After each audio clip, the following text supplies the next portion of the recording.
This Torah class is brought to you by TorahAnytime.com. Bruchim Habaim. So now we're down to the wire. These are the closing hours of our annual campaign to benefit Machon Magid Rakia Torah Center. Right now, all donations are doubled.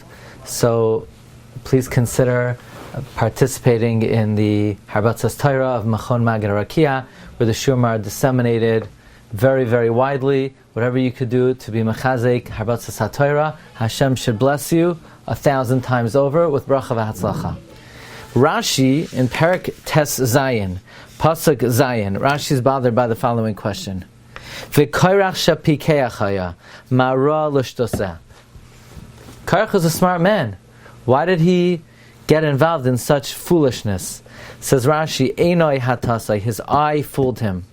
Ra shalsheles gedola yoytza mimenu. He saw a great lineage of greatness emanating from him. He saw Shmuel, who in a sense is equal to Moshe and Aaron. Moshe v'Aaron b'chayanav u'Shmuel b'karei Shemai. Amar, he said, B'shviloi ani nimla, because of Shmuel I'll be saved. V'chavtad mishmaras ha'amdos l'bnei banim k'lo misnavim bracha kodesh, with 24 mishmaros of descendants, all prophesying with the divine spirit. Shenamar kol eila banim lahiman. He said, all of this gedula is going to emanate from me, and I'm going to be silent. So therefore, he wanted to take it from force.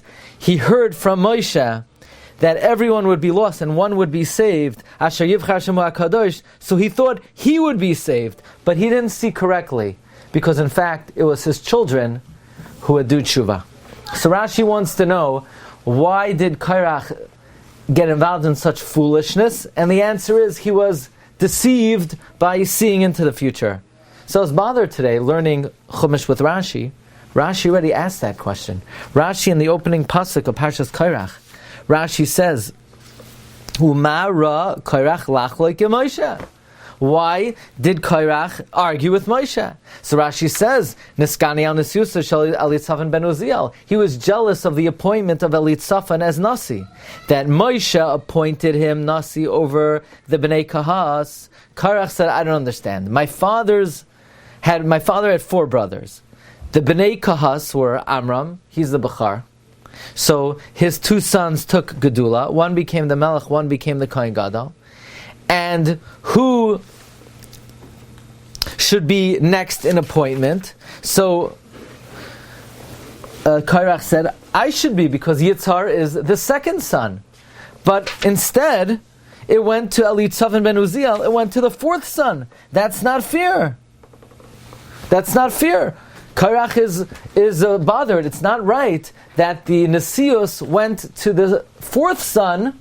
It should go to the 2nd son. To me, I'm Korach ben Yitzhar.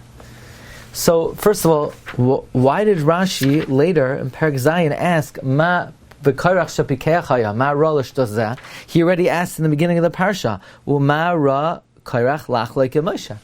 Another question you could ask is, why the first time Rashi says, why did Korach see fit to argue on Moshe?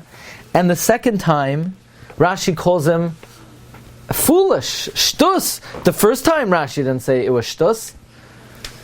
The second time Rashi says it was shtus.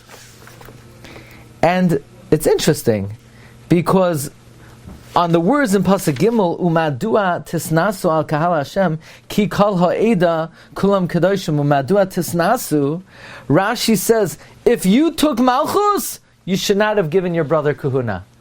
That's not what Rashi said in the opening pasuk. In the opening pasuk, Rashi says that Korach was after the Nesius, not the Kahuna. So perhaps we could explain very clearly as follows. At first, Korach had not a correct taina, but at least it could be explained in a reasonable manner. You could understand where he's coming from. Of course, he was wrong because he's arguing on Moshe. Moshe got divine command, but at least you could understand why perhaps he was hurt and he was overlooked, because after all, Elitzaphan was the son of the 4th son of Kahas, and Korach was the son of Yitzhar, the 2nd one. So Rashi in the beginning of the Parsha asks, why did Korach argue on Moshe? Meaning, how did he get started to begin with? How did he get started to begin with? The answer is, what started it is he felt that there was an injustice, that the Nesius passed over him and was given to the son of the youngest brother. That's why Rashi says in the beginning of the Parsha, Umara Korach lach loike Moshe. That's how it started. But from there, once the machlokes started, it developed, like the Shlach HaKadosh writes in Parshas Lech Lecha, Vayehi Riv, Bein Roy Miknei Avram, Bein Roy Miknei Lot. First it's a Riv, and then Al Tihi Miriva. A Riv then sort of snowballs and transforms into a Meriva. So at first, Korach had perhaps a reasonable argument, although it was dead wrong. But once he got involved in it, and Rashi says, once he got involved in arguing on Moshe Rabbeinu, Sifsei Chachamim adds, Agav shenaskane ala nasios chalak gam ala kahuna. So then once he began the fight, so then it became umadua tisnasu, and he argued on the kahuna. So now Rashi is bothered to argue on the kahuna. But Korach conceded that Kahas' oldest son was Amram. So Amram was the Bechar, so he got two benefits. Benefit number one was his son is a melech, and benefit number two is his son is a kohen gadol. So that's ludicrous for Korach to argue on that. So regarding fighting on the kahuna, that Rashi says, v'karsha pikechaya ma ra l'shto zeh, and to argue on Aaron HaKohen, with the taras halev of Aaron, the oyev shalom v'roidev shalom, to argue on it, to make a machloikes on the oyev shalom, that's shtus. So Korach pikecha ma ra l'shto zeh. So Rashi has two questions. In the beginning of the Parsha is, how did it get started? Ma ra Korach lach loike Moshe. But then once it got started, the karsha pikecha ma ra l'shto zeh. That perhaps explains the two questions of Rabban, the Avian Shel Yisrael, Rashi. Wishing everyone a wonderful day. You've just experienced another Torah class brought to you by TorahAnytime.com.